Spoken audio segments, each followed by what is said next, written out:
stigmatisasi bahasa ininya, ya, bahasa yang sering digunakan. Stigmatisasi, stempel negatif ya kepada Islam. Ya, jadi syariat Islam yang mulia yang turun dari Allah Subhanahu Wa Taala itu seringkali dianggap kuno, dianggap kejam, ya, tidak menghormati hak asasi manusia, ya, dan seterusnya. Yang diberikan contoh apa? Ya misalnya hukum potong tangan, ya, kemudian apa? Hukum rajam, hukum kisos dan seterusnya. Ya, jadi tuduhan teroris misalnya, ya, fundamentalis, radikalis dan seterusnya. Padahal hukum-hukum Islam itu, Pak, ya, ketika itu diterapkan pasti akan menimbulkan kemaslahatan, itu sudah pasti. Ya, pasti itu, Pak. Karena setiap perintah Allah itu pasti mengandung kebaikan dan setiap larangan Allah, apa yang dilarang oleh Allah itu pasti mengandung keburukan di situ. Ya.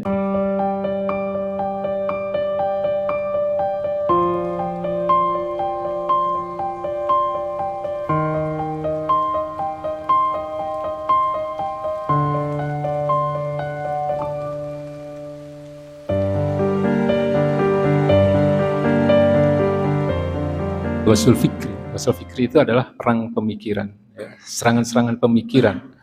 Nah, beratnya perang pemikiran ini adalah yang diperangi itu tidak merasa diperangi, Pak.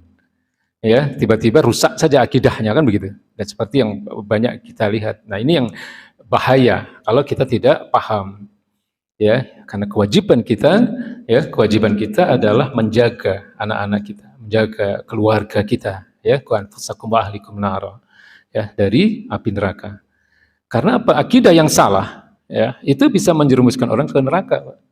Ya, karena pertama kali sebelum dihisab, ya, amal perbuatan itu akidah dulu yang di ini keakidahnya benar apa enggak. Makanya kalau di dalam Quran itu kan bahwa penghuni surga itu selalu dikatakan alladzina amanu wa amilus sholihat. Iman dulu baru amal soleh. Gitu ya, akidahnya atau iman dulu harus diberesin, ya, untuk keselamatan kita. Sebagai bekal menghadap Allah Subhanahu Wa Taala, ya. Nah, rusaknya akidah umat Islam itu diantaranya hari ini itu banyak sekali disebabkan hal-hal yang memang disengaja oleh mereka-mereka yang tidak menyukai Islam. Ya, pekan-pekan lalu kita sudah membahas, ya, tentang beberapa strategi yang bisa merusak akidah umat Islam. Di antaranya adalah yang pertama menanamkan faham asobiyah. Asobiyah itu fanatisme golongan. Ini strategi pecah belah, ya, strategi memecah belah umat Islam. Ditanamkan fanatisme terhadap kebangsaan, fanatisme terhadap suku bangsa, fanatisme terhadap kepartaian, fanatisme terhadap mazhab. Ya, nggak boleh kita fanatik terhadap mazhab, karena seluruh mazhab, terutama yang 4 mazhab itu, mereka adalah ulama-ulama besar, ya, yang ketika mereka berbeda pendapat itu pasti dengan dalil-dalil yang syar'i, ya. Nah, ketika kita berpegang pada salah satu mazhab, kemudian ada mazhab lain yang berbeda, nah ini harus ada toleransi di situ, ya. Makanya yang namanya toleransi itu bukan hanya kepada orang selain Islam, tapi juga kepada sesama kaum muslimin yang berbeda mazhab. Karena dalam Islam itu ada hal-hal yang kita tidak boleh berbeda, tapi ada hal-hal yang kita boleh berbeda, tidak ada masalah, ya. Perbedaan itu, ya, ini yang namanya perbedaan itu rahmat, ya, yang begini, ya, bukan perbedaan akidah, bukan. Maksudnya perbedaan di kalangan umat Islam tentang hal-hal yang bersifat furu'iyah. Ya, ini rahmat, ini kasanah keilmuan di dalam dunia Islam. Ya, selama semuanya bersumber, ya, dan merujuk kepada sumber-sumber ajaran Islam, tidak ada masalah. Ya, jadi kita tidak boleh fanatisme terhadap selain ikatan akidah. Nah, jadi yang namanya ikatan di tengah-tengah kaum muslimin itu yang harus dinomorsatukan adalah ukhuwah Islamiyah, ya, ikatan akidah Islam. Ya, maka ukhuwah yang lain, ya, ada ukhuwah watoniyah, ya, ukhuwah kebangsaan, ada ukhuwah basyariah, ya, persaudaraan sesama manusia, kemudian ada ukhuwah kepartaian, organisasi dan sebagainya, apalagi, dan ada juga ukhuwah karena darah, ya. Ini tidak ada masalah, ya. Tetapi yang harus kita utamakan adalah ukhuwah Islamiyah. Ya, ini sudah kita bahas, ya, tentang asobiyah. Nah, yang kedua adalah adanya penyebaran faham-faham kebebasan di tengah-tengah umat Islam. Ini juga gencar sekali, Pak. Ya, nah biasanya ini dengan menggunakan istilah-istilah yang terkesan ilmiah, ya, yang disebut dengan liberalisme atau al-huriyah, ya, di dalam bahasa Arabnya. Ini macam-macam istilahnya, ya, ada hak asasi manusia, ya mohon maaf termasuk demokrasi, ya, karena ruh demokrasi itu sebenarnya kebebasan. Lalu kemudian ada yang kalau di kalangan kaum muslimah itu ada yang namanya feminisme, ya, faham kesetaraan gender, ya. Jadi memang di dunia barat ada yang namanya persamaan hak di antara laki-laki dan perempuan, ya. Tapi ini tidak bisa diterapkan di tengah-tengah umat Islam, karena di tengah-tengah umat Islam itu memang ada hal-hal yang mengatur tentang hak dan kewajiban pria dan wanita, itu masing-masing berbeda, karena speknya aja kan berbeda, ya, kondisi fisiknya saja kan berbeda, ya.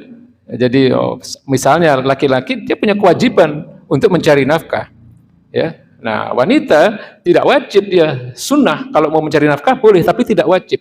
Tapi tugas utamanya adalah mendidik anak, ya, supaya anak-anak itu menjadi generasi yang berkualitas. Ya, jadi tidak boleh kemudian ada persamaan di seluruh aspek, ya, antara laki-laki dan perempuan, ya. Misalnya dalam hal waris, misalnya Allah memang sudah mengatur, ya, laki-laki dapat 2 bagian, perempuan 1 bagian.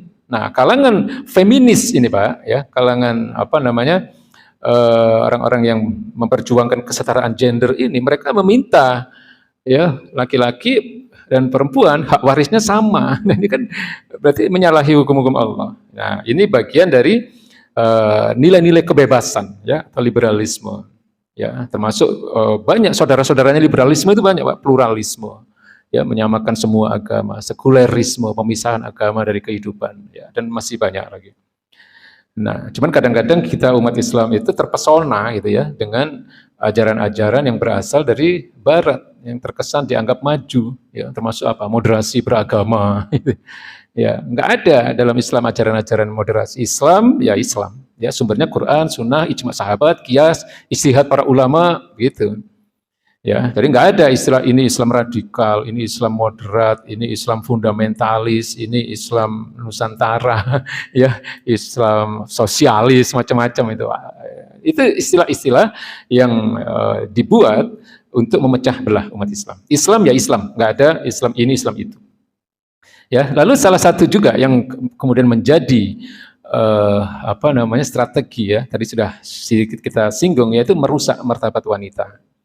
Ya, jadi apa namanya kalau kita lihat di dunia bisnis, ya, terutama kaum kapitalis itu kan senantiasa menggunakan model wanita, ya, di dalam setiap iklannya misalnya, ya, dengan apa namanya aurat yang terbuka dan seterusnya. Dan yang menyedihkan adalah bahwa model-model ini kebanyakan beragama Islam. Ya, jadi ini tidak disadari oleh kaum muslimah itu sendiri bahwa itu adalah dalam rangka untuk merusak martabat wanita. Sadar atau tidak disadari, ya, sadar atau tidak kita sadari, itu sebenarnya merusak martabat kaum wanita itu sendiri. Maka kalau kita lihat di berbagai media, ya, kan dengan mudahnya wanita-wanita muslimah itu tidak menutup, ya, aurat sebagaimana mestinya. Sehingga dengan adanya apa namanya kesetaraan gender, ya, hak dan kewajiban yang disamakan ini, tugas seorang wanita yang sebenarnya sangat mulia, yaitu mendidik generasi masa depan yang berkualitas, itu kemudian menjadi terlupakan. Ya, ini sudah kita bahas pekan-pekan lalu. Nah, hari ini kita akan membahas poin yang berikutnya, yaitu tentang apa? Tuduhan negatif, ya, stigmatisasi bahasa ininya, ya, bahasa yang sering digunakan. Stigmatisasi, stempel negatif, ya, kepada Islam. Ya, jadi syariat Islam yang mulia yang turun dari Allah Subhanahu Wa Taala itu seringkali dianggap kuno, dianggap kejam, ya, tidak menghormati hak asasi manusia, ya, dan seterusnya. Yang diberikan contoh apa? Ya, misalnya hukum potong tangan, ya, kemudian apa? Hukum rajam, hukum kisos, dan seterusnya. Ya, jadi tuduhan teroris, misalnya, ya, fundamentalis, radikalis, dan seterusnya. Padahal hukum-hukum Islam itu, Pak, ya, ketika itu diterapkan pasti akan menimbulkan kemaslahatan, itu sudah pasti. Ya, pasti itu, Pak. Karena setiap perintah Allah itu pasti mengandung kebaikan dan setiap larangan Allah, apa yang dilarang oleh Allah itu pasti mengandung keburukan di situ. Ya. Jadi tidak bisa kemudian satu perintah ya dari Allah Subhanahu wa taala itu dipandang dari satu sisi saja. Oh, kejam sekali itu potong tangan gitu kan.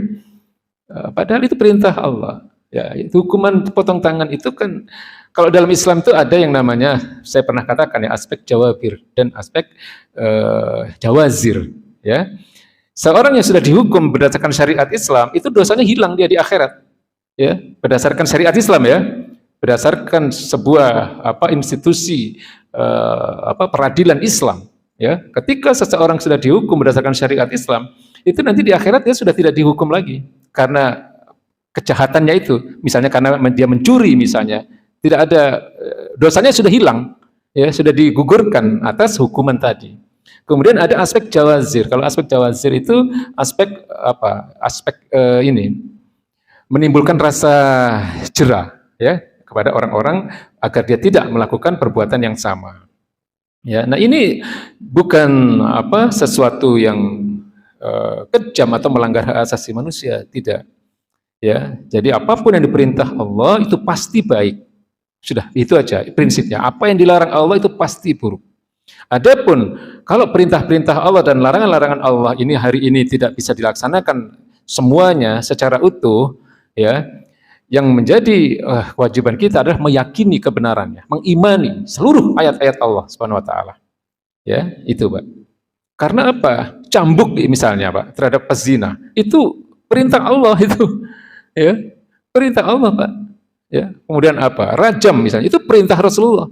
Ya, dalam hadis. Ya, jadi kalau cambuk itu adanya di Quran, kalau rajam itu adanya di hadis sahih. Ya, kisos itu perintah Allah. Ya, kutiba alaikumul kisos. Ya, ya ayyuhalladzina amanu kutiba alaikumul kisos.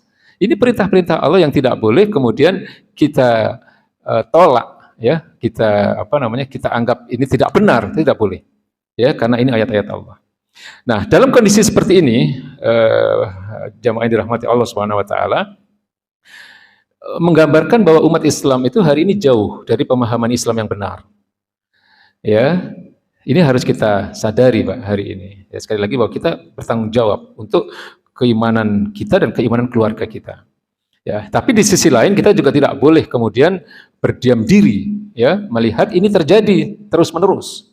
Ya, harus ada upaya untuk memperbaiki keadaan, ya, karena Allah Subhanahu wa taala berfirman, "Innahum."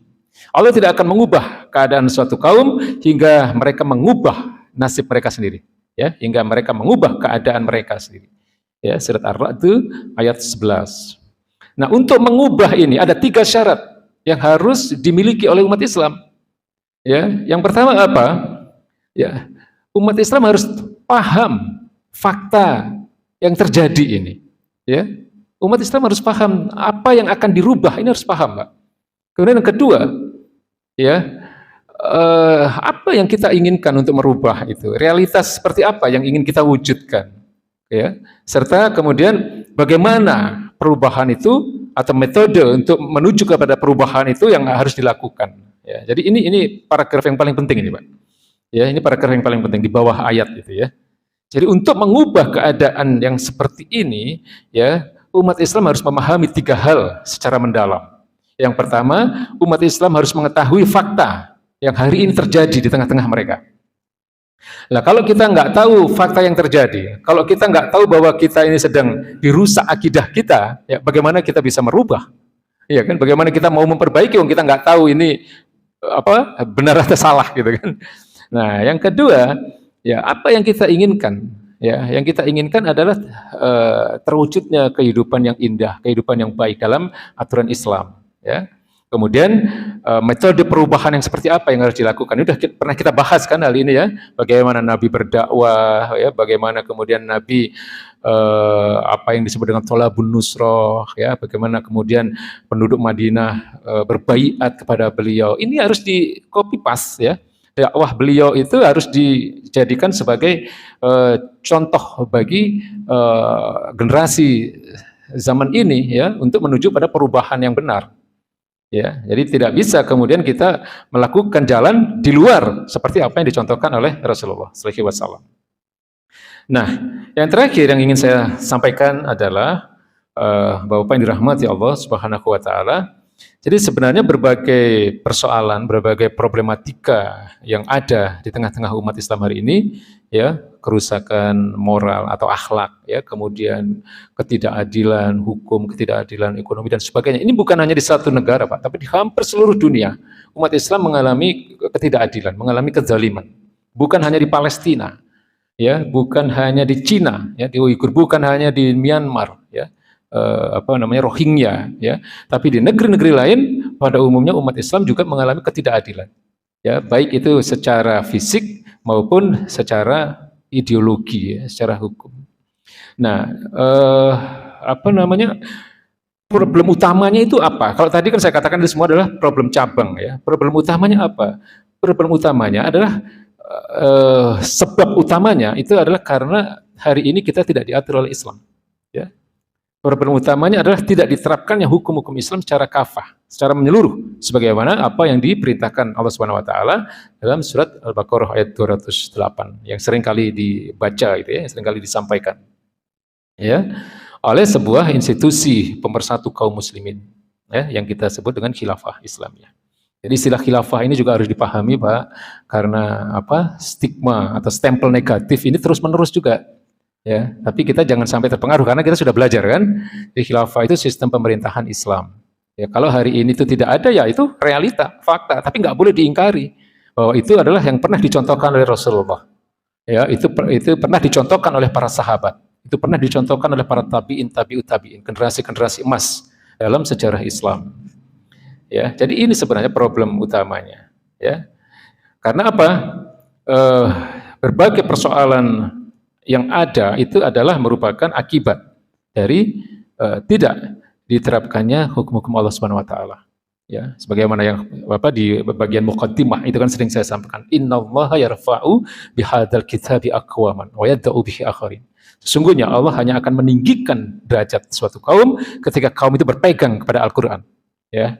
Sebaliknya, Allah akan menjatuhkan derajat suatu kaum, ya, ketika mereka melepaskan Al-Quran, ketika mereka tidak menjadikan Al-Quran sebagai al-huda, ya, sebagai petunjuk dalam kehidupan mereka.